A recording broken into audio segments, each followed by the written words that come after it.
What if we can't cure diabetes? Or don't learn from our past? What if we never treat each other as equals? What if we can't make our city sustainable? Or solve the climate crisis?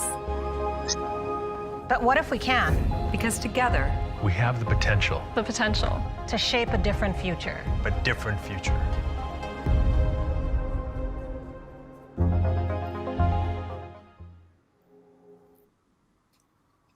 Hello, everyone, and welcome to UBC Connects. Before we begin, I would like to acknowledge that UBC's campuses at Point Grey, Robson Square, and the Okanagan are situated on the unceded and traditional territories of the Musqueam, Squamish, Tsleil-Waututh, and territories of the Syilx Okanagan Nation. I would also like to acknowledge that all of you are joining us from places both near and far, and that all of those lands have their own traditional caretakers. My name is Della Hinney, and it is my pleasure to welcome you to UBC Connects today with our featured speakers, Desmond Cole and Robyn Maynard. We're thrilled that over 1,900 of you are joining us this afternoon, and we hope you enjoy our program today. Following the presentation, Desmond and Robyn will join Ainsley Carey, our Vice President Students, and myself for a live Q&A. For the Q&A portion of this presentation, you'll be able to engage with us using an audience engagement tool called Slido.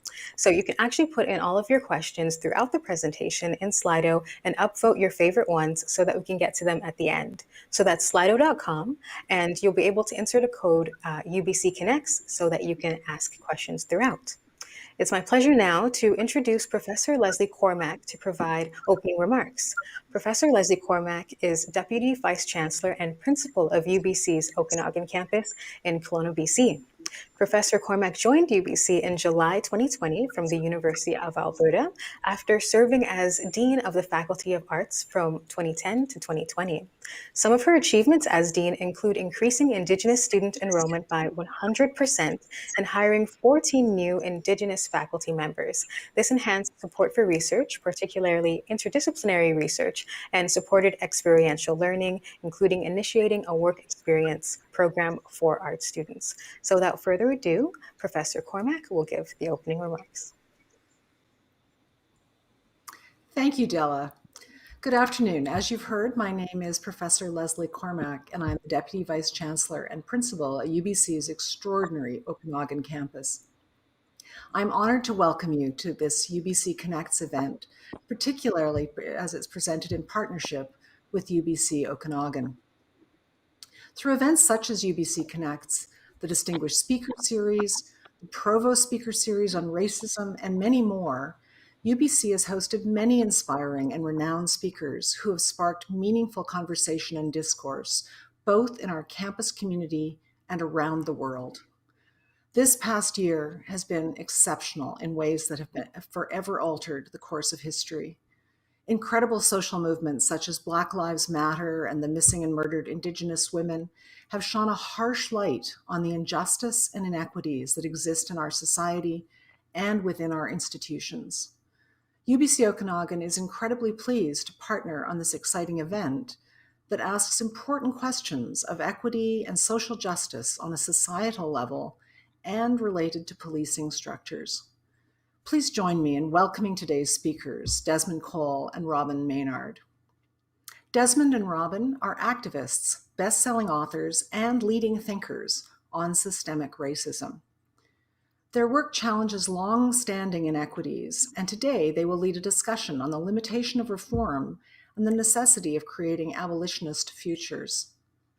I am most excited by the new ideas and possibilities that arise from conversations like today. These conversations are challenging. They can be uncomfortable, but they are incredibly necessary for us to move forward as an equitable and just society. Over the past year, what we have learned and what has been highlighted is the need for us to listen to each other, to listen carefully. And today I look forward to doing just that. Thank you for joining me for what I know will be a thought-provoking and gripping discussion. I'd also like to extend my thanks to alumni UBC and the many colleagues at UBC Okanagan and UBC Vancouver's campus who worked in collaboration to host another incredible UBC Connects event. I'm now pleased to introduce the president of UBC, Professor Santa Ono, to share his remarks.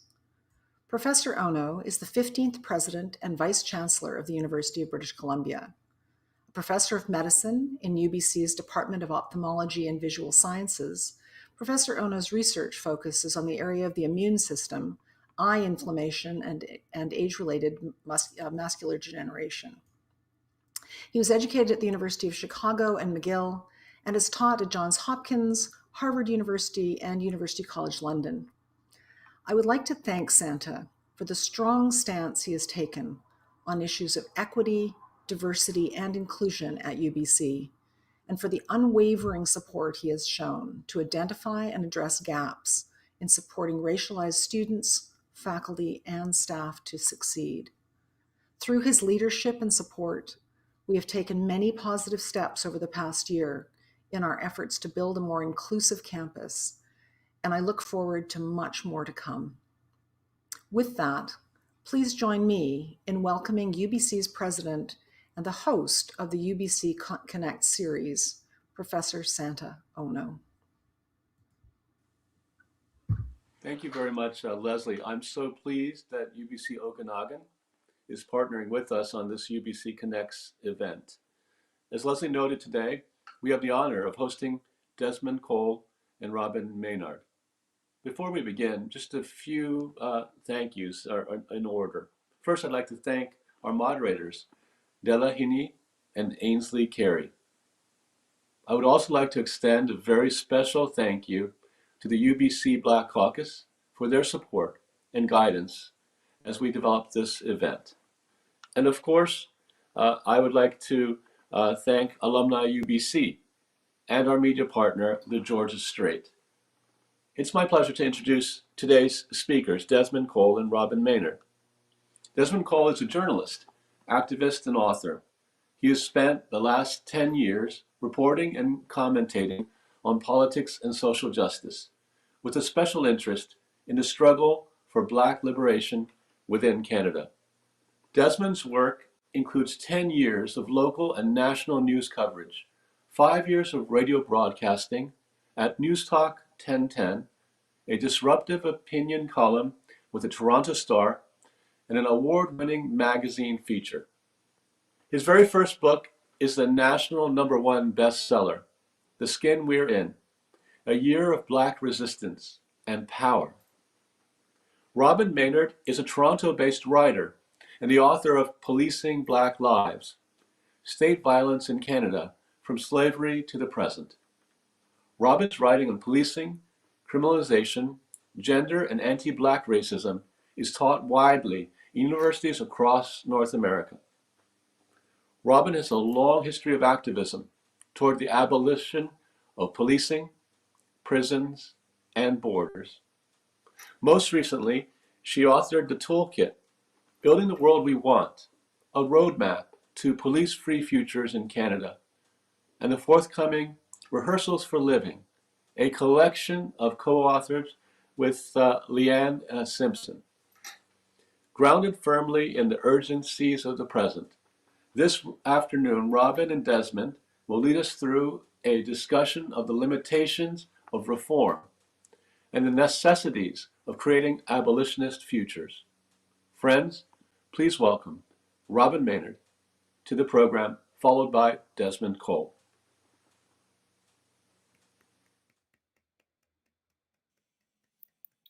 Thank you so much.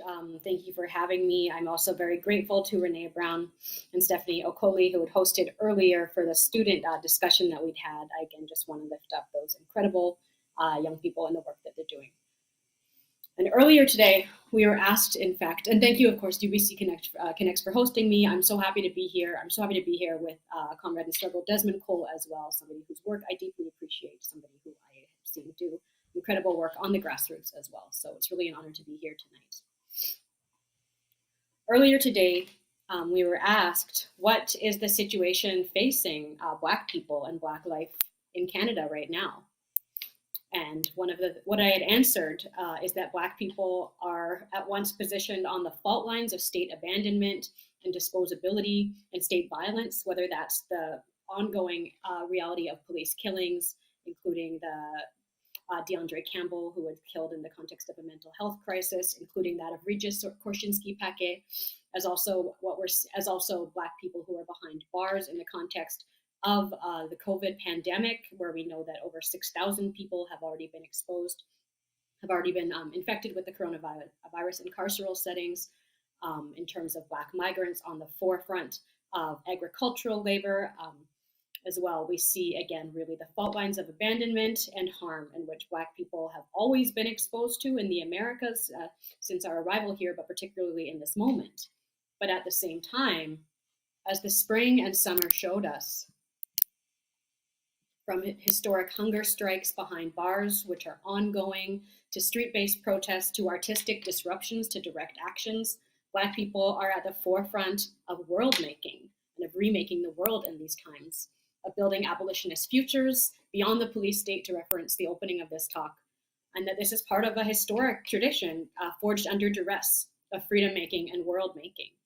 From conditions of captivity in slave ships, which are unidentical if connected to the zones of captivity today, in migrant ships, in youth detention facilities, in state and foster care where Black children are so disproportionately apprehended, Black people are struggling against conditions of egregious and acute racial violence and imagining new ways to reorient the world and new ways to reorient life. It is one of the most exciting times, even as it's one of the most horrific times, given the incredible amount of new energy that we are seeing towards towards cities and the world transformed. The renewed understanding specifically that it is not merely over-policing or racially disproportionate policing that is the problem, but policing itself.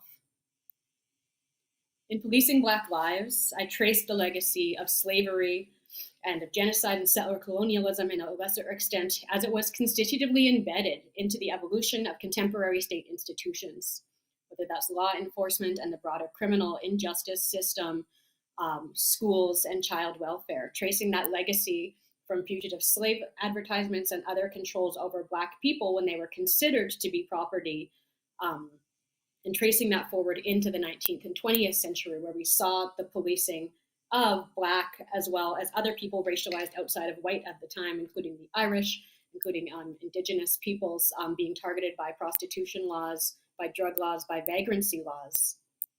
Black feminist historians have always pushed us to refigure the public realm as not only a place of maintaining racial but gendered norms, understanding criminalization of those perceived to be possible sex workers or sexual deviants when accessing public space. Black feminist historians and theorists have helped us to understand that not only has gendered and racialized policing continuously attacked itself to Black women's public lives, but that monstrous forms of abuse and violence also include and drastically exceed the policing of movement through public space.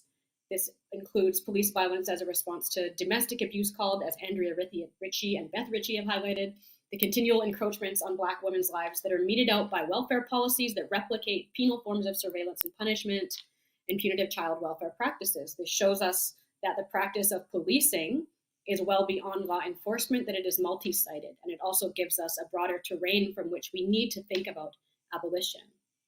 Policing is a racial and racializing practice. It's a gendered and gendering practice in the service of the retrenchment of racial capitalism, holding in place a political and psychological economy of anti-Blackness, of racial and gendered hierarchies.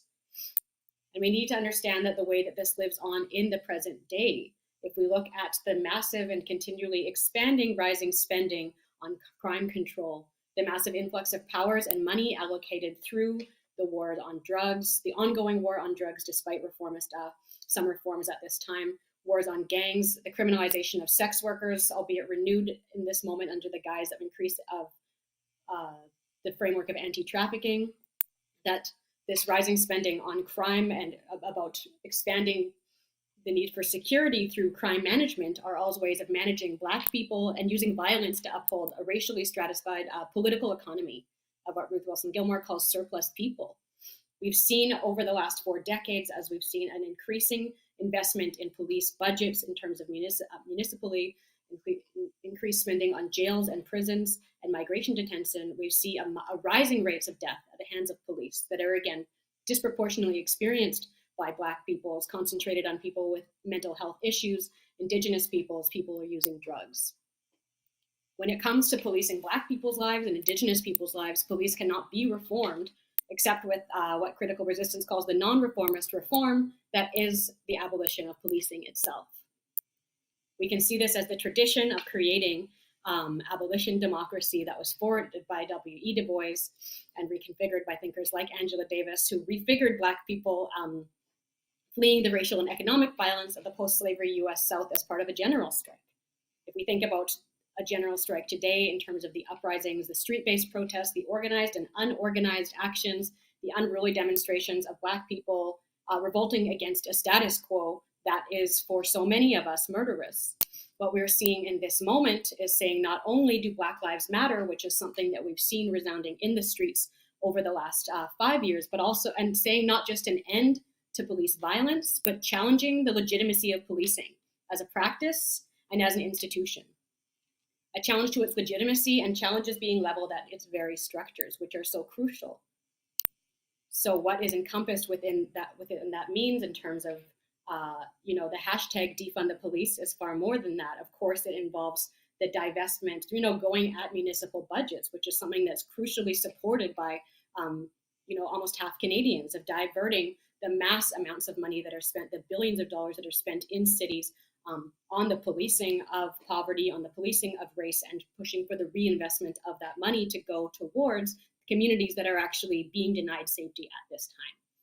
It also is the decoupling of police from schools, of mental health, of immigration policing, decriminalizing migration and sex works and drugs, and demilitarizing police. All of this is really chipping away at the very foundations of what it means to live in what we can loosely think of as a police state, in that policing is seen as the response to every possible social ill, every possible injustice, every possible crisis is right now managed with policing. So I wanted to turn towards just a political intellectual trajectory of how we have arrived at this moment, which I think cannot be overlooked, from the front lines of this general strike against carceral racial capitalism and those who are really working, the architects of this, the new common sense that has emerged in this appraisal of the moment. I think it's fair to say that abolition is in the air that we're breathing right now. The protests of the spring and the summer were like an earthquake in some ways in terms of the common sense of our society. It was what many were calling a reckoning, a reappraisal that caused a radical challenge to many givens in our society. It was like being tuned into the sonic vibrations of a morally repugnant status quo, as statues of Rhodes and others were thrown into the sea and dominant understandings of our world were transformed. I think that even for those of us who participated in social movements against police and prisons and policing more broadly, the thunder of defund and abolish the police that shook our cities was something that was absolutely transformative to witness. As a Black feminist activist scholar who's been engaged with abolitionist study and organizing in various ways for over 10 years, I can say with absolute certainty that this terrain is incredibly rich and generative time to be alive, even despite the brutalities that are being exposed at this time. I'm not the kind of cynic that's begrudging the way that abolition is becoming mainstream, though I have arguments with many dear friends and comrades about this. Not, of course, mainstream in the way of politics getting diluted, but mainstream in the way of a shifting common sense.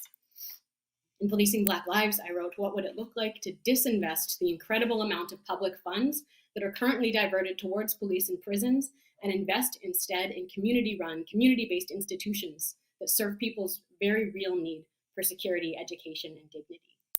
And it's so hard. I never could have imagined that a few years later, these questions would be asked widely across this country. The fact that this shift has happened is a victory in its own right, which is by no means mine, even in any small part, because nothing worthwhile, as Mariam Kaba always reminds us, is done alone. If we look to the policy platforms forwarded by Movement for Black Lives, the demands forwarded by BLMTO, Not Another Black Life, Defund Hamilton Police Services, echoed by tens and hundreds and thousands of people who took to the streets for days and weeks on end, are what made this shift possible. We're living in the context of a contextual shift that's the victory of collective and sustained action and intellectual work undertaken by Black organizers and everyday people across multiple years in community centers and activist hubs, at dinner tables and in schools, Community members like Charlene Grant, part of Parents for Black Children, insisting that their kids deserve humane treatment in schools, spending an entire summer camped out, insisting that that also means that police need to be removed from schools. This political moment is so exciting because abolition was never meant to be niche, and mainstreaming the idea that one could abolish police and prisons and carceral systems was the point, right? In these times, as abolitionist futures feel closer than they have since many of us have been born, we can and must commit to building with loving acknowledgement on the brilliance of people who have made this work possible, never forgetting the labor that was required to, in the words of Tony K. Bambara, make revolution irresistible. Because what has happened is a challenge posed to the once dominant notion that police and prisons in Canadian society are natural, necessary, and inevitable. A challenge to economies based in disposability that follows racial and gendered economic lines put in place long ago. So just to restate, this shift did not happen overnight, and perhaps for many outsiders it came from nowhere. Things don't, another thing that Miriam Kaba often reminds us is that things don't just happen, people work to make them happen. So if a new common sense emerges, it did not do so on its own.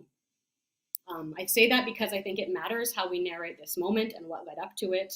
I'm looking, for example, to Harvard, which has just allocated $10 million for 2 male scholars to define abolition democracy, when I think about what it could have meant for that to have been narrated differently, for that money to have gone to any of the incredible abolitionist organizing frameworks that already exist in that country, for example. So as I'm writing this as I'm speaking to you, sorry, I should say, I'm also in a WhatsApp chat that is based in, for example, just trying to find housing for people who've been released from carceral sites, in this case, migrant prisons. That's just a reminder that in some ways, PIC abolition, prison industrial complex abolition, is not just a theoretical approach to the world, even though believing in the possibility of a world without policing and prisons is, of course, a part of it. It's a tradition of organizing along scholarship. It's a praxis. It's a freedom work and work that people do and work that they do together. So I think that's something that's so crucial for us to remember as this idea is going into a broader mainstream. So I think what I'm trying to do is just get at a bit of a love note for some of the architects of this movement in Canada. And I'm just going to point for a few minutes to some of, I think, people who are on the front lines of this general strike. And I draw attention to this labor, one, because of the, there's a tendency historically for the longstanding erasure of the contribution of Black radical activists, especially women, queer people, gender nonconforming people, and trans men. There tends to be a longstanding historical erasure of what Joy James and others have called the incarcerated Black radical tradition. So because we've inherited this legacy of erasure, I think it's one that we all are called on with an ethical responsibility to disrupt when we can. And it matters because it's what's accurate, and also because it helps our analysis to be all the more expansive. The other reason that I think this is important is because if we think about abolition as not only a kind of imagining, but as a practice, we're also issuing an invitation, if not an injunction, to take part in whatever way any of us are possible, to join in and take part in the praxis of building new worlds. This spring and summer, Black, queer, trans, and gender nonconforming people worked tirelessly, slept sleepless nights, frantically coordinating over Zooms, phone calls, on the streets, over distance meetings with phone batteries out, camped outside of police stations with sound system, facing police surveillance, arrests, being detained overnight. Incredible organizations like Not Another Black Life, and other, seemingly endless formations were emerging overnight, well beyond the formal framework of Black Lives Matter, but also including, of course, groups like BLMTO, Black Lives Matter Montreal, and others. The Black Feminist Research Team, largely Black Feminist Research Team of defundthepolice.org, meticulously researched the municipal, provincial, and federal budgets on policing, on corrections, on migration controls, and created a public platform to make sense of the meaning defund the police, and showed us materially what divest and invest could look like. Beverly Bain, queer Black feminist with 4 decades of anti-police organizing experience, organized with No Pride in Policing, a demonstration attended by thousands demanding police abolition. There were countless webinars, felt like one every day, organized by or attended by Black prison abolitionists, like Rajon Hoylett, part of the Toronto Prisoners' Rights Project, who organized Black liberation and prison abolition, for example. People behind bars also have been at their most active in some really historic organizing in this past year. The initial wave of that began when someone who goes by the pseudonym of Abdul, along with many other majority Black migrants, led the first of what had since become a historic year of hunger strikes that were highlighting the injustices of incarceration at all times, but particularly during a pandemic. And of course, this was ongoing. We can see the words of Randy Riley and other federally incarcerated prisoners who wrote, "Black prisoners matter," insisting that if we're talking about defunding the police, we must also defund the prison, and laid out complex arguments to end our society's reliance on prisons from the perspective of Black liberation. Suhal Ben-Sliman, formerly incarcerated migrant and prisoner abolitionist, worked the phones of the jail hotlines, supporting hunger strikers, developing a support program for Black lifers. And these are only a few. I just also wanted to name, Shima Robinson and others in Black Lives Matter Edmonton, much outside of media fanfare for those of us, who not in Alberta, created support networks for people living in encampments, right? So after much of the summer's energy burnt out, the young, largely Black Hamilton-based coalition Defund HPS spent 2 weeks camped outside of City Hall, demanding that police be defunded by 50%. And that money be allotted to house the largely Black homeless population living in encampments. Black Lives Matter Montreal, supported by Native Women's Shelter and by and for sex workers organization Stella, and other members of the Defund Montreal Police Coalition, continued to organize in support of the family of Sheffield Matthews and pressure the Montreal mayor to defund the SPVM. I say this to highlight the sheer amount of incredible labor, of intellectual labor, of political labor, of physical labor that went into making sense, to making the new sense that we find ourselves in today. And of course, abolitionist praxis by no means began in 2020. Leroy Newbold of Freedom School, along with Andrea Vasquez and others in La N, had worked already to remove police from schools in Toronto, as Desmond highlighted so beautifully in his book. And of course, this spans back, if we think about abolition and care-based practices, we can look at, for example, the ways that Black people involved in the sex workers' rights movement, like Monica Forrester, Akio Maroon. This was when we were involved in working for the decriminalization of sex work, and were villainized by the carceral edge of the women's movement as pimps and traffickers while working on the front line. Many of us in harm reduction work, providing harm reduction materials for people using drugs, bad date lists to prevent sexual and other kinds of violence, while fighting for the decriminalization of sex work. As Monica Forrester highlighted in many speeches throughout the years, Black sex workers matter. The decriminalization of sex work, like the decriminalization of drugs, is part of ending the war on Black people's lives.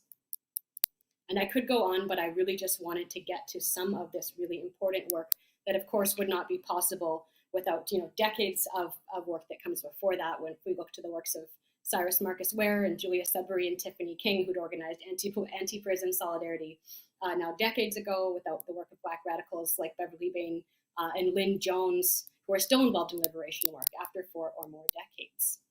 Now, I just wanted to really draw attention to this, because as Jan Theoharis, Kamosi Woodard, and Deo Gore have argued in a text that recovers radical Black women's intellectual and political contributions, they remind us of the need to recenter the collective force of Black women activists as strategic thinkers, leaders, and architects in the long tradition of Black revolt. And I'm saying this because so often these recoveries happen decades later, and I think that to pay dues in real time to the intellectual and political architects of this moment is something that is crucial. So I think I only have a few minutes left. So what I had wanted to, again, highlight is just when lifting up that labor is to really lift up that point that so much of the freedom-making work that happens is not glamorous.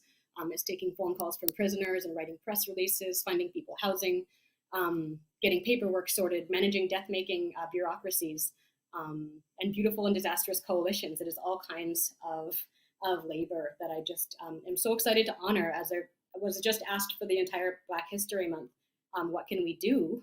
And this year, I would say all year, what we can think of is ask ourselves, who has made sense of abolition where I live? Who's working to end policing in prisons here? What are these struggles and campaigns? And what can I do to support this work? Because if we just lived through an amazing time where the thinking about the world has shifted, I think it's never been a more crucial time to learn about the very local actions that are always happening in our cities, sometimes in our apartment blocks, that are part of building new worlds today. Because abolition is not just reimagining new worlds, it's our everyday practice in and alongside our communities to get people free. It's a political practice that's undergirded by an accountability to our co-strugglers. And I just wanted to end by highlighting the fact that while abolitionists are often seen to be idealists, many people who do this work are some of the most realistic people I know. In Montreal in 2010, we organized a conference. It was a grassroots conference against policing. And at this time, there was one panel called No Justice, No Peace, Why I Left the Police, which was former police officers and former police trainees who had literally entered policing school or actually become police because they thought they could help from the inside, and had since become aware of the impossibility of changing the police oversight system. We also brought together the families of people killed by police, Francine Registre, Julie Matson, Bridget Tolle, Liliane Villanueva, all people who were family members of those who'd been killed by police, who shared the lessons of how even public inquiries were weaponized against families, even that one of the many justices that are upheld as the terrain of justice for families who've lost victims to police killings were subject to punishment and humiliation. So I think that we need to understand that people are, what is being embraced right now is because of the absolute failure of reform. This organizing group, Justice for Victims of Police Killings, was actually born in that year in 2010 and is still ongoing today. Attempted to push for, we were trying to work to create a non-police response to police killings, but of course we're given the Bureau d'Enquête Indépendante, which was actually just kind of like the SIU in Ontario, a way of just continually excusing and exonerating police officers who would kill. So this moved by Julie Matson, son of Ben Matson, who was killed by police in British Columbia, into the demand to disarm the police, and in more recent years to defund the police. So this is just a small piece of a movement with participation and leadership of many families who lost loved ones that shows us that it's not idealistic, but comes from coming up against a place of sheer inhumanity of a system that's not designed to heal, but to kill. It is not designed for care, but its opposite. So I just wanted to say that even if we don't have all the answers, we know how to build care-based societies. It's not unimaginable, even if we don't have all the answers, because we are living in the tradition and standing on the shoulders of people who have been doing this work for generations. And it's not only organizers, it's anytime somebody chooses to solve violence in their community or in their family without going to the police, but by meaningfully working to end that violence. It's every time we see buy-in for drug user and sex workers organizations working to support one another and create safety where the state has not. So this move to get police out of schools, to remove police from immigration, from the control over drugs and sex workers, to divest from police budgets, to stop the expansion of new jails and new prisons, is also choosing to build real safety, as is the name of a historic declaration that many of us have been circulating over the last months, and I'll send over the chat afterwards. So we can act as if it were possible to build a world and a future free of police and free of policing, and commit to what we can do to bring this into the world. I think we need to ask ourselves, why are we so afraid of abolishing a carceral society, the carceral state? And I use the word we facetiously, because as we know, we is something that is always violently exclusive of so many of us. June Jordan has forwarded that a nation of violence and private property has every reason to dread the violated and the deprived. But I think what we're seeing right now is a continuation of generations of work to end racial and gendered and economic inequality and the gross ways that those are policed, and to actually address those true harms in our society firsthand rather than meeting them with policing. So there's nothing natural or inevitable about the situation that we are in now. And the last thing I would just say is to urge us that as we think about what a post-COVID recovery could be, if we think about what it means to build back better in the context of a climate crisis and a 500-year crisis of policing of Black life, of Indigenous life, that we can refuse a return to normal and demand a world free from carceral harm, and the presence, to think Ruth Wilson Gilmore, the presence of real safety, of real justice, of real care. Thank you.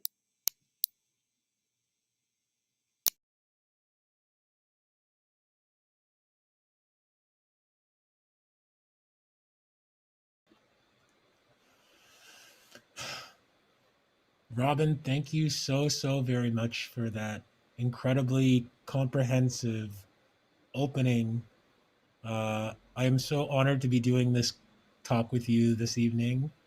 Um, and I'm so grateful for the work that you've been doing for so many years to help bring us into the moment that we're in, your scholarship, your activism, and just your kindness as a person who I've been fortunate enough to get to know over the last several years. We're all very grateful for you, Robyn, and it's an honor to speak after you today. Robyn talked about, oh, sorry, I'll just explain to everybody too and say that I'm wearing a mask inside my own house this evening because we have some construction issues ongoing and people are coming in and out. And so this is just for everybody's safety. Robyn talked about the impossibility of reforming our police accountability systems. And I wanted to dig into that this evening by speaking about a specific example of police violence that has happened out here recently that's been really bothering me. And I want to speak through this example to talk about the impossibility of reforming police accountability. And I just mentioned police violence. Of course, I think that it's kind of redundant to say police violence. Christina Sharp reminds us that policing is always violence, that it's already violence. You don't have to say police violence, it's just policing. That's what it is. But there's an incident that took place in November. And I want you to consider the idea that likely most of you listening to this talk this evening have not heard the story that I'm about to tell you. And that you haven't heard it despite the fact that last summer, our country, Canada, was up in arms for a man in another country who died at the hands of the police. And that while I, like Robyn, applaud and have been a part of so much of the tremendous work that's going on to raise our consciousness and to raise the future we need of abolishing police and building new structures, abolishing prisons, and building new forms of relating to one another, that nevertheless, we are still so unaware collectively of what is actually happening in our own country, and that it may actually be because it's safe when it happens to George Floyd, but that is not as safe to talk about or to consider or to have to grapple with when it is happening where we live. In November, there was an incident involving a division of the Ontario Provincial Police in an area called Kawartha Lakes, specifically Peterborough County, which is a little bit north and a little bit east of where I am in Toronto this evening.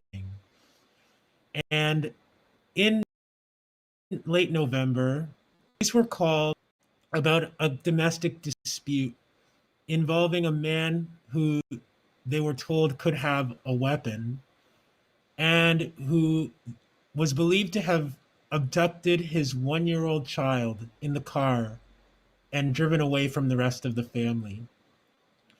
The police were called and they began to pursue this man and his baby in the car, knowing that that's who was in the car and that there was some kind of distress that had set off this situation. The police made the decision to try and get ahead of the man and to put down what they call a spike strip on the road.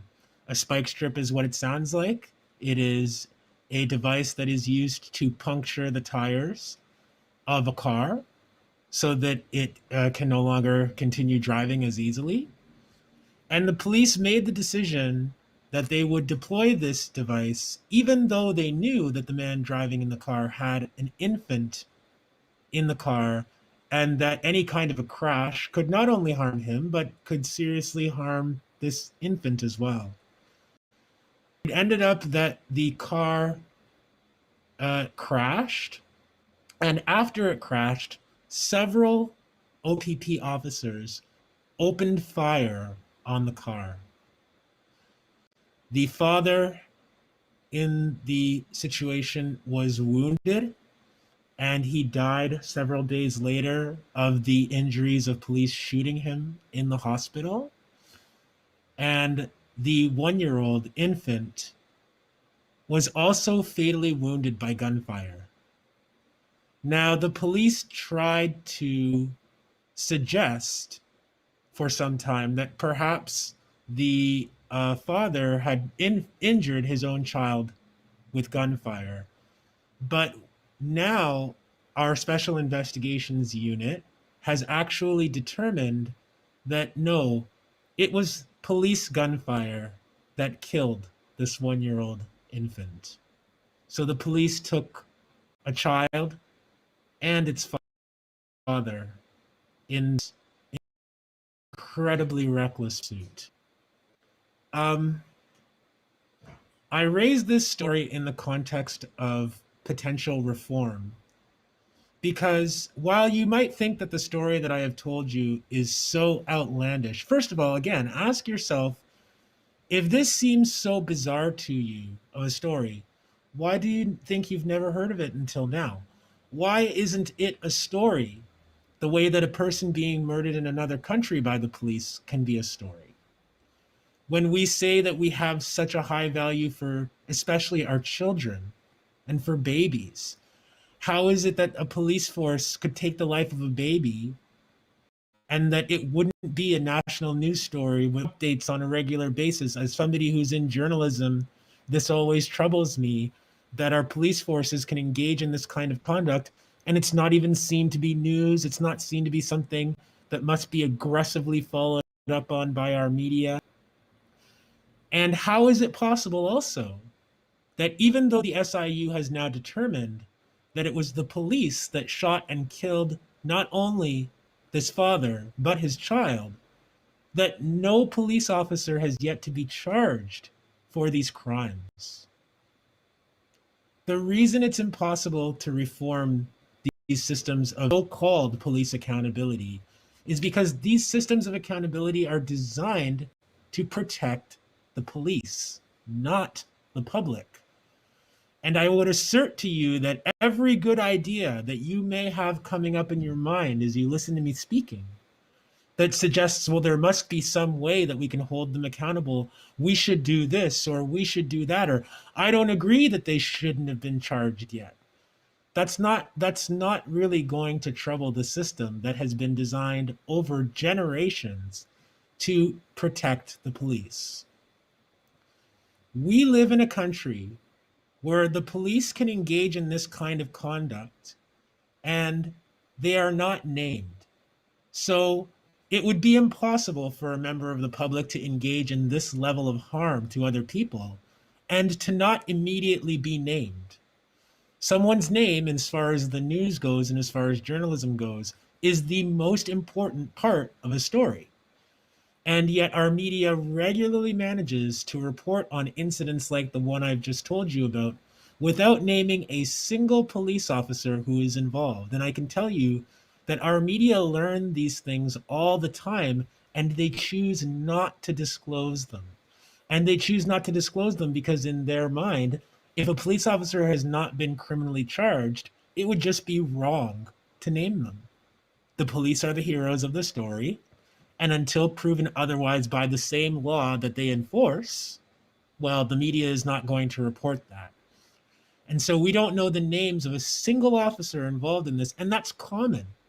When police officers engage in acts of brutality, they remain anonymous, which means that the next day or the next week, they can return to our communities and continue engaging in harm. You might not like that, but that is the system that is existing, and that's the system existing the way that it was designed to. There is simply no urgency for accountability when police engage in these kinds of acts. There are no disclosures in Canada about a police officer's disciplinary history or previous encounters with the public, previous misconduct, previous acts of violence. Not only do police do these kinds of things all the time, but even when there is some kind of disciplinary record formed against them, it is always internal and is always secret. So often the police will tell us that they are disciplining or have disciplined an officer or officers who engage in harmful behavior. But there's absolutely no way for the public to verify that. We are supposed to trust that the discipline is happening internally and to trust that the police will police themselves. If we think about the idea that when something like this happens in our community, that even when it is determined by the SIU, yes, it was the police that shot and killed an infant, that no criminal charges have come. How long would it take once you've determined that police have taken 2 lives? How long would it really take you in order to lay criminal charges against those who are responsible? There's only a limited number of people who were there. And the fact that it is so hard to even lay criminal charges, it has now been 3.5 months. That is not a system that can be reformed. It's not a system that forgot to charge the police. It's not a system that's just getting all of the information correctly so that it can then charge the police. These police have literally now had months to craft a story, should they ever be charged, to try and evade any kind of criminal accountability for what has happened.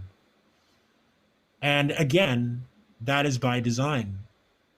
But I would also say that police officers in a case like the one I have just told you, being charged, or in any other case, being charged, being convicted, being sent to jail, that actually does not increase safety in our communities. It simply perpetuates the cycle of carceral punishment that is not actually making our societies any safer, but which is taking all of our resources and is focusing those resources on punishment rather than care and support. So we design everything on the back end. It often occurs to me that we spend so much money on Black and Indigenous people in this country. It just happens to be in the prison system, in jail, in the expelling and suspending of our children from school, in policing us, in calling the child welfare system to come separate our families from one another. These are the biggest systems, some of the biggest systems, policing, child welfare, and the courts especially, and our prisons. These are some of the biggest systems that we have in this country and the most expensive. And this is where Black and Indigenous people are being punished every day. So it's not that the state isn't spending money when it comes to us, it's that it's spending money to punish us rather than to care for us. And that's the reorientation of thinking that we're trying to fight for and that people have been fighting for.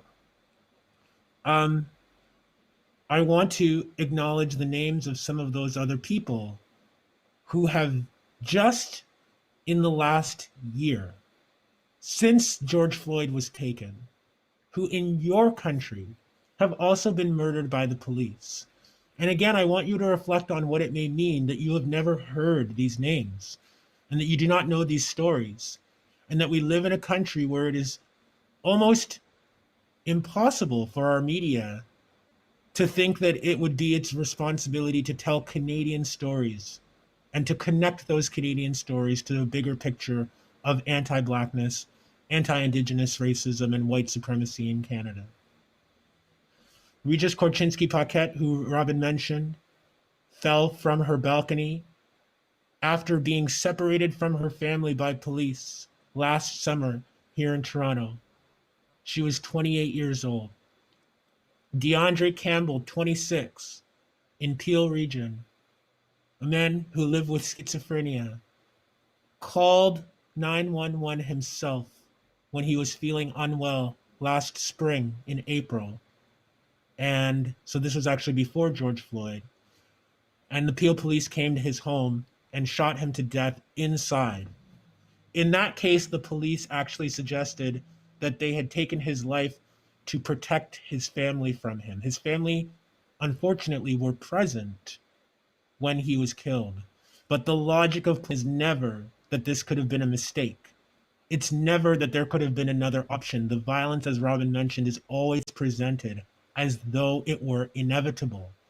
And so a 26-year-old man who has schizophrenia can't even call 911 because the police can come to his house, take his life, and then say that there was literally no other option.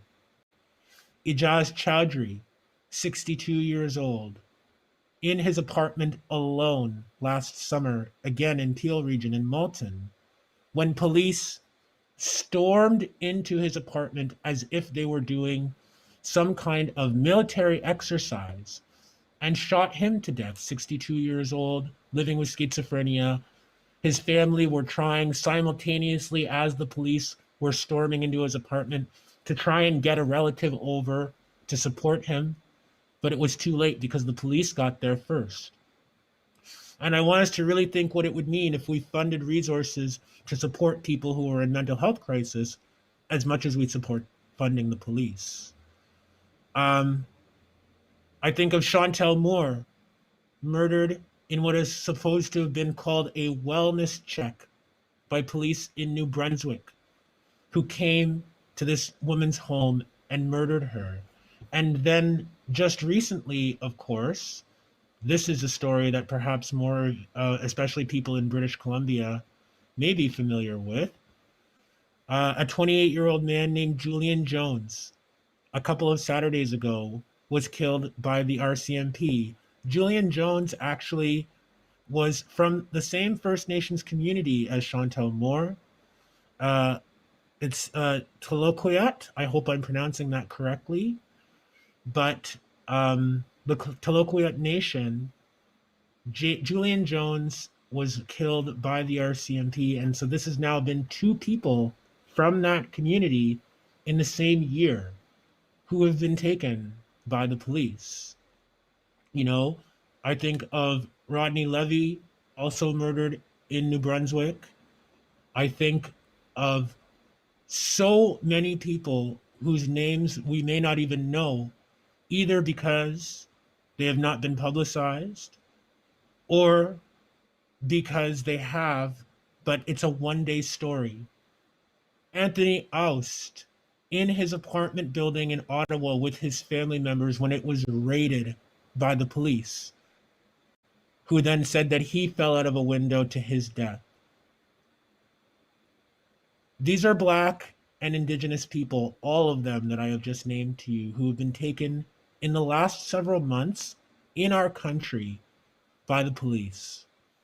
And Robyn did such a tremendous job of talking about all the work and all of the organizations across this country who have been trying to lift up the names of the people that I just mentioned, to honor their memories. Aisha Hudson, a 16-year-old girl in Winnipeg, murdered by the police, and now her family continues a campaign in her honor. Aisha Hudson was shot by the Winnipeg police after they said that she and her friends were stealing alcohol. Is this truly the kind of inevitable consequence that we accept for our children? That we accept for anyone in this society? It can't be. And, you know, I think back to this summer. Robyn also mentioned Bev Bain. She mentioned so many people who are doing incredible work in this country. Bev Bain actually tried to, she invited me to be part of No Pride in Policing Coalition this summer in terms of doing a little bit of organizing. And first, Bev and several other people in the coalition said, we'd like to do an event where we do a teach-in and where we have people come and gather and we talk about what it means to defund the police. We talk about why that's the demand now, why we're not just simply talking about an end to the violence, why there has to be a concrete demand. And we did that. And a lot of people, probably 2,000 people, came out into the public square in Toronto. And it was a wonderful event. And then our Toronto City Council voted against the defund by 50% proposal. And the only thing that they actually did was vote in favor of funding for body cameras. Body cameras, the ultimate measure of reform, not to stop the violence that the police are doing, but to propose that we watch the violence next time and that be the end of improvement. After that happened, it was Bev Bain who said to the coalition, you know what?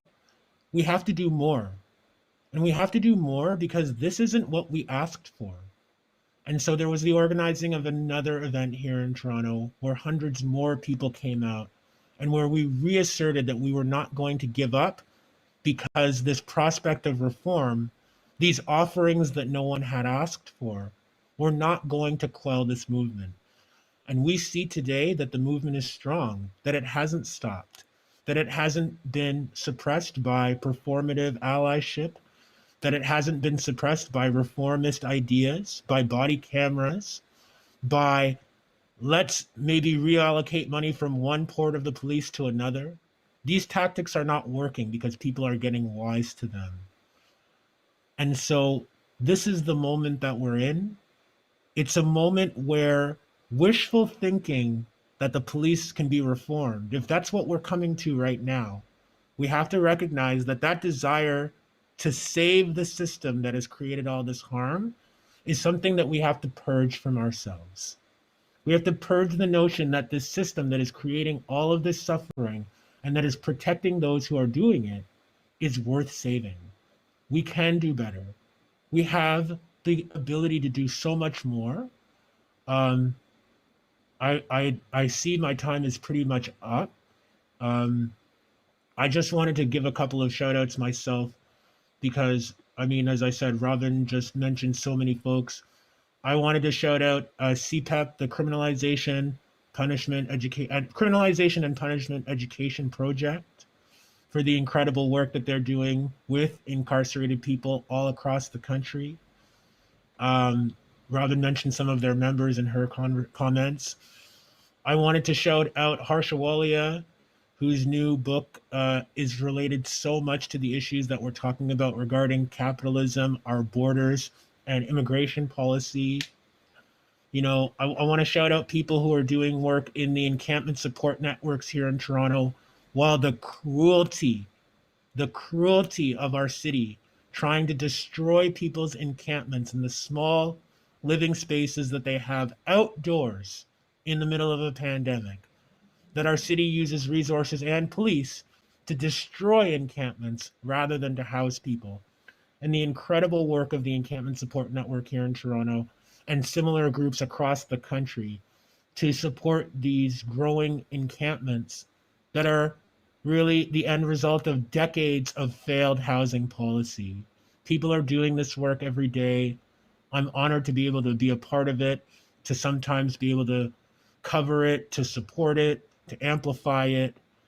We're going to keep going, and we're going to continue building on this moment that is definitely a new moment in our quest to reimagine how we relate to one another, how we solve our conflicts, and how we build a safer world. So thank you. We're losing light here, and I've been sitting by the window, so I'm going to add a little bit more. But thank you all very, very much for being here.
I beg your pardon, Ainsley. I think you're muted right now, if you can hear me.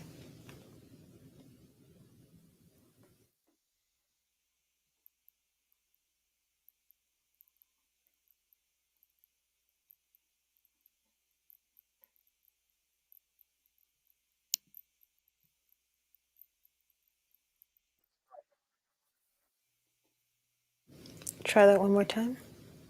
Ainsley, are you there? Okay. Well, we'll go on to our Q&A right now while we resolve some technical difficulties. But before we go into that, I just want to say a massive thank you to both Robyn and Desmond for those excellent presentations.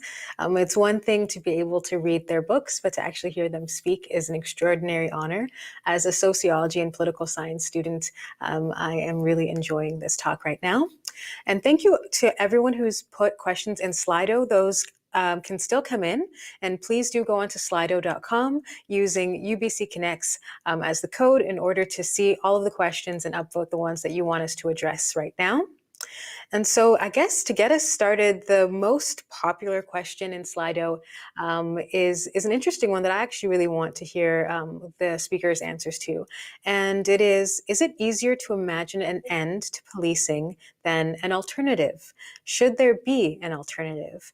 And since this directly correlates to policing, I will posit it to Robyn first. Sure. Thank you so much for that question. I don't know about easier, but I would say it's more necessary if we want to build livable lives for Black people, for Indigenous people, for anybody who's been pushed to, the exclusionary lines and boundaries outside of our society, right? I think it's absolutely necessary. And somebody that's actually really helped me think through this is Rachel Herzig, who asks us to think about what it means to reimagine a world without policing as thinking about a kaleidoscopic array of things that we would need in their place. And I think that that's so crucial, because if we think about right now, police standing in as a way of managing surplus people, as a way of managing people who are poor, as a way of managing homelessness, as a way of managing mental health crisis, as a way of managing egregious racial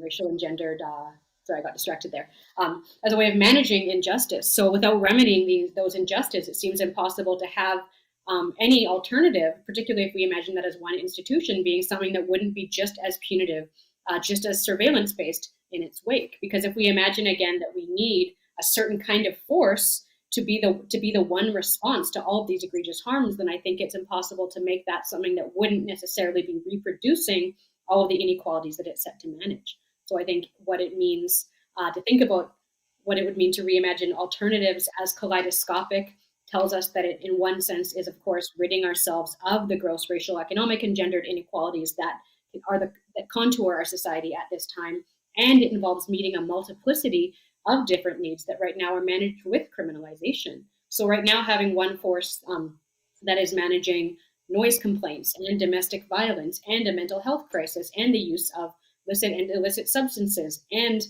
the multitude of array of things that are now called crime, to have one force of managing that is inherently a way of reinstating racial and social control, right? So it's really about imagining multiplicity of presences, of supports for people, of providing security for people, whether that is about housing, whether that is about meaningful response to mental health crisis, whether that's about preventing mental health crises in the first place by not abandoning people in the ways that our society has of people with mental health issues, right? So without listing, I mean, I could literally talk about this for the rest of the night, because what's exciting about thinking about a world without police is thinking about all the things that could be there in their wakes, all the unfunded anti-violence projects or the underfunded anti-violence projects that Black women have undertaken to support their children over the years, all of the underfunded approaches to what it could mean to meaningfully meet the needs of kids in schools if that wasn't with police and expulsion and handcuffs. But there are so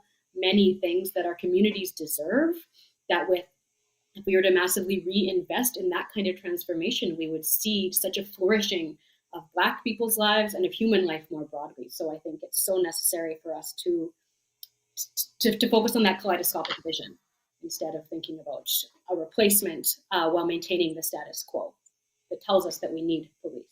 But to focus on actually ending harm and ending violence instead. I absolutely agree. I think that in a white settler colonial system such as ours, dominance and control is always preferable. And so it's not actually about addressing problems, preventing them, providing people with safe alternatives. It's simply about dominance and control. I would ask people, what is the alternative to having the strap in school? We know that corporal punishment was institutionalized in all of our schools, and that beating children was seen as an effective way to, again, keep them under control. Um, when you ask yourself, though, well, we're going to have to replace the strap with something, I actually think that this is how you get the modern SRO system, where we have police officers stationed in our schools, where we have police programs that police are being designated to surveil our young people. That's what happens when you say there has to be some kind of control and dominance at all times. And if we take one away, we have to replace it with another. We do not need an alternative to these forms of dominance and control. We need to look at what we're actually doing, how we're actually responding, and who it's helping and who it's harming. And so, um, you know, Regis Korchinski-Paquette was having an argument with members of her family. I believe that sending a different non-lethal response to her home that way would have been a much better way to address the issue than to send men who she and her family would have every right to have a historical fear of, who were there to control and dominate a situation. If all we're looking for is finality, then of course the police make sense because we give them the authority to do whatever they want. But if what we're actually looking for is to provide support to a family, for example, that is in crisis, that would be the last option that we would ever prescribe for them. And so it's about what we're imagining, and it's about the outcomes that we want.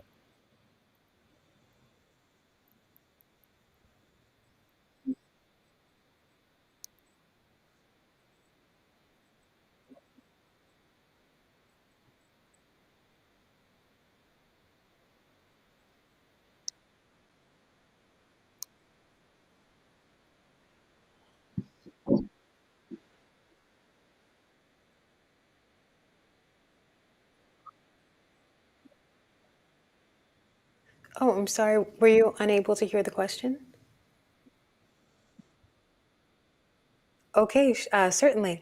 Sorry for the technical difficulties. We were just going on to the next question. And so it's asking, how has the pandemic strengthened existing power structures and ways that we might regain what has been lost rather than accept this as a new normal? And with that, let's start with Desmond, please. Thank you for the question. I would say that one of the first things that we started seeing here in the province of Ontario was that, again, when you have a mentality that control and dominance is the way that you deal with every problem, you look at something like a pandemic, a disease that is getting into people's bodies and making them ill. You look at that as a situation where control and dominance needs to be enforced rather than creating good health policy. And so the pandemic has reinforced the idea that police can deal with every situation because we have had provincial orders enforced by police that tell you where you can be and when you can be there, and that are again managed by surveilling people, ticketing them, and ultimately arresting and charging people over a health concern. And that this is like the most inappropriate and ineffective way to control the pandemic, but that's it.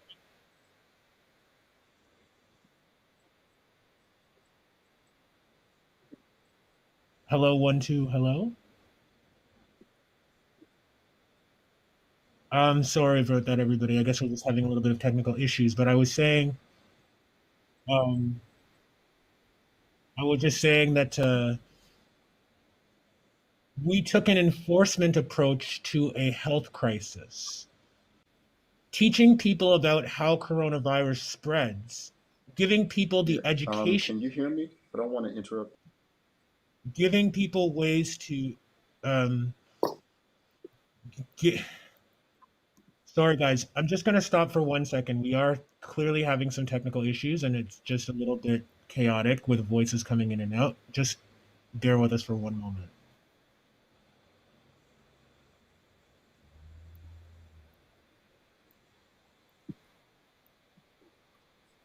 Okay. Just to continue what I was saying.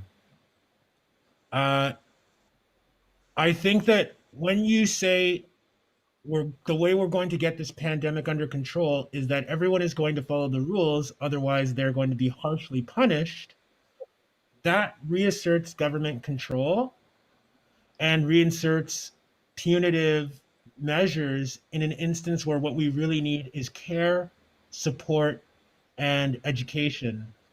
I think that the government's choices across this country not to implement sick days, paid sick leave for workers, one of the most basic things to spend a little bit of money on up front in order to prevent so much harm and so much illness later, is simply not something that governments have been interested in doing.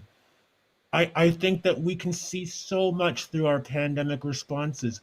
The choice not to extend support, to pick and choose which people, for example, in the province of Quebec, should be deemed so-called guardian angels. There are thousands of non-status people in the province of Quebec working in long-term care. They were there before the pandemic. They were not given status. They were not given a pathway to citizenship. They're doing some of the most dangerous work in Canada right now. And as the pandemic has drawn on, the Premier of Quebec, Francois Legault, has said, now maybe some of you can receive asylum, but we can't have too many of you. These choices really reflect what our priorities are, the mismatched priorities. But yet, how much money has been spent during this pandemic? How much money has been given to corporations during this pandemic who have managed to enrich themselves while so many of us have actually lost opportunities, lost money, lost housing? This has been an opportunity to reinforce the power of the few at the expense of many. And I hope people are paying attention to what they're seeing around them, because the tremendous resources that we have in this country could have been so much better spent. That's excellent. Thank you very much. And we'll go on to Robyn, please, to follow up. Absolutely. So thank you so much, Desmond, for that answer. I think you're really getting at to some of the violences that have been exposed, that have also been really rendered all the more acute in this time where millionaires, they're becoming billionaires, and more people are losing access to waged work. We know that this is particularly impacting women. We know that this is particularly impacting racialized and low-income people, where a few workers were, some workers were promised a few more dollars an hour for being essential workers, which has since somehow been capped, even as we go into the third wave of the pandemic. So I think we've really seen what I hope, at the very least, a takeaway from this is that we will not unsee the egregious kinds of disposability that are at work in the capitalist society that we live in, and how much this is so directly following racial and economic lines. If we look to the fact that by July, the Winnipeg Free Press reported that Canada had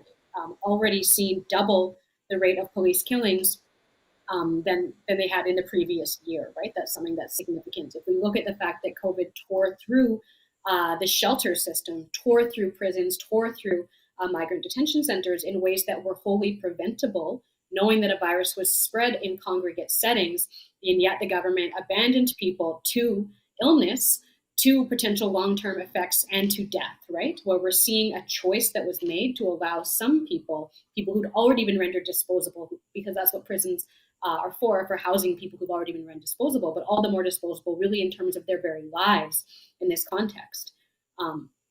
What I have learned from working along with many other members of the Abolition Coalition over the last year to help to release incarcerated people over the last years is that prisoners and people in jail have sometimes been in lockdowns for 23 to 24 hours a day without having access sometimes to showers without having access to going outside. This total deprivation that has been already kinds of solitary confinement that are usually considered punishment akin to torture by the UN Special Rapporteur, for example. So we're seeing conditions behind bars that were already violent, that were already so representative of a society that is really failing on every ethical framework we could imagine, have been extended in such horrific ways.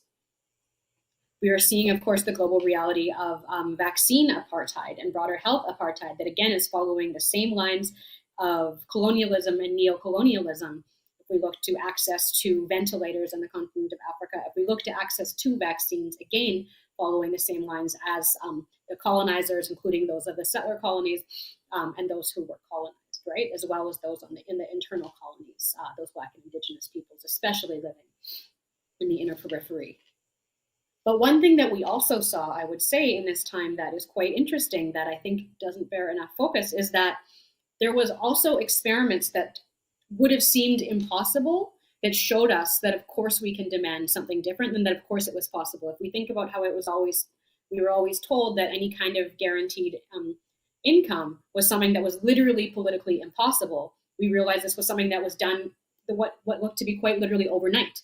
When it began to be a health crisis that was impacting people who were not racialized out of the public of public health, when it was something that threatened the broader public, we suddenly saw that immediately having access to a livable, well, not livable in a city like Toronto, but nonetheless the $2,000 a month income that was highlighted with CERB, again, did not end the way that it was seen as something that was so impossible before this, but in fact was actually quite quick. As organizers and activists and people on the left pushing for economic redistribution, of which this was, of course, only a tiny fraction of what that could look like, we're even told that these kinds of small possibilities could never happen, that there was so much bureaucracy in the way, being pushed away by municipalities, provincial governments, as passing the buck. But we realized that when lives that matter are at stake, changes can be made and can be made very quickly.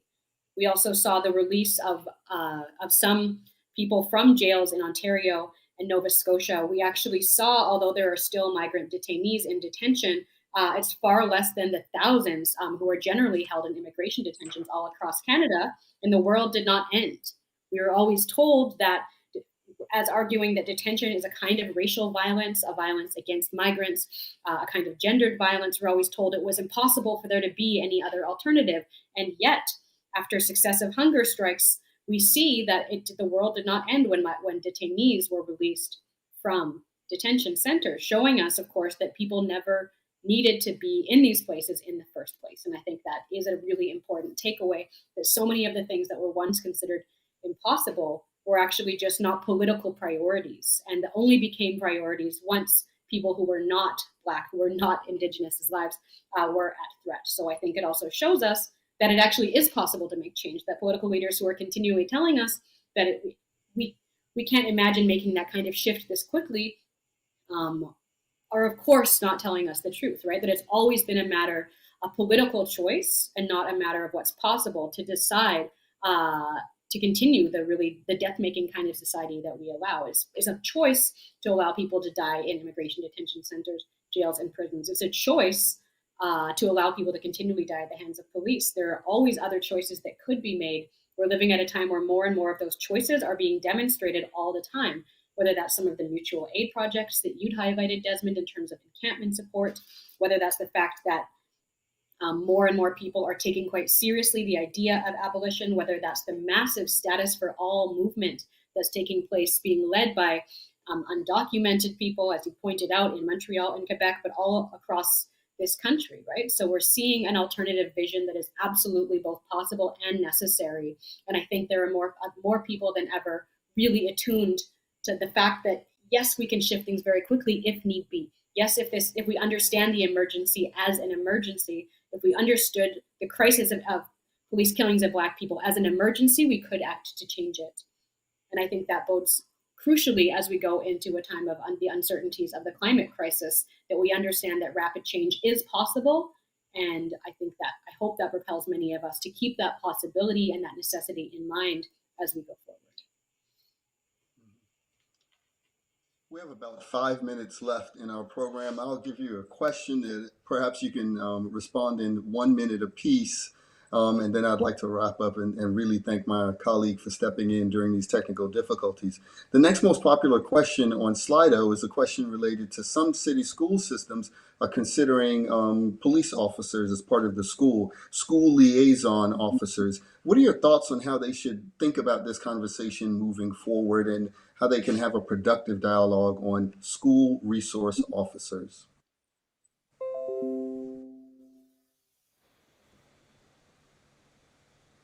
Robyn, you want to take this one first? Sure. I guess what I would say and what I have learned from parents of Black children in the York District School Board, what I have learned from Leroy Newbold and others at the Freedom School, what I have learned from Latin is that we have enough information to say that the time for discussion, I think, is over. The time to remove police from schools is yesterday. We have gathered at this point enough evidence that there is no reason that children should be exposed to armed police officers or any police officers in their school, that any place that is supposedly committed to learning for young people, particularly for young Black people, should not have armed officers who are able to handcuff children as any response to any possible issue that any child could face. So I would say that it really is the time for action. It's past the time of conversation. It is time to say across Ontario, across Canada, that is being led by Latin at this time. The time has come for police-free schools across this country. Full stop. Desmond? I would simply add to that in my years of witnessing and documenting these kinds of struggles, the conversation always seems to be pitting the presumed comfort of the majority of white students against the legitimate fears and unsafety of Black and Indigenous and other racialized kids. And what they do is they'll set up surveys in the school. And so 75% of the kids in the school will say, I feel completely safe having a police officer there. And this idea that you can democratically impose policing on a minority of people because the majority of the kids know that it's actually not there to target them, that it's actually there to target somebody else. That's not democracy, and it's not fairness. And our kids need education. Our kids need meal programs. Our kids need public health nurses in our schools. I could think of 50 things that we could put in our schools with the money that people want to spend on policing. And there was never any transparency in this province around telling us how much money police boards and schools were trying to spend on these police initiatives. They don't want you to know because they want you to think that this is for free. And everything that we're investing into policing, we should be investing instead into our children. This is not a debate anymore. Desmond and Robyn, on behalf of the entire UBC community, I would like to thank you for your incredible presentation today.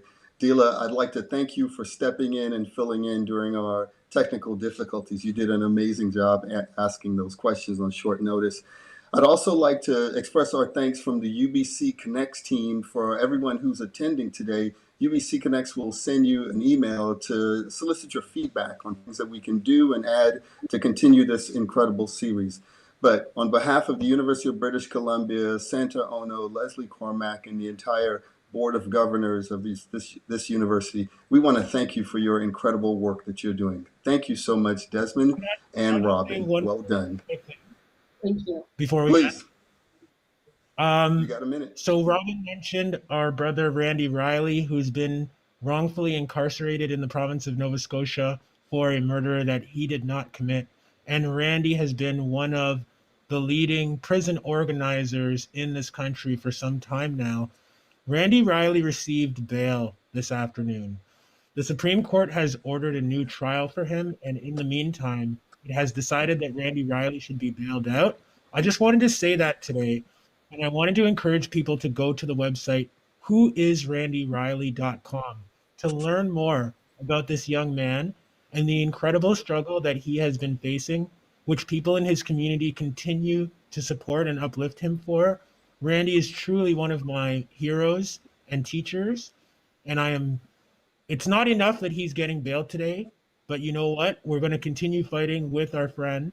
He's doing so much out here, and I'm at least happy that we got to this day. So I wanted to salute Randy and to say I'm so happy to hear that he got bail today. Who is randyriley.com to learn more. Thank you. Everyone, have a great day.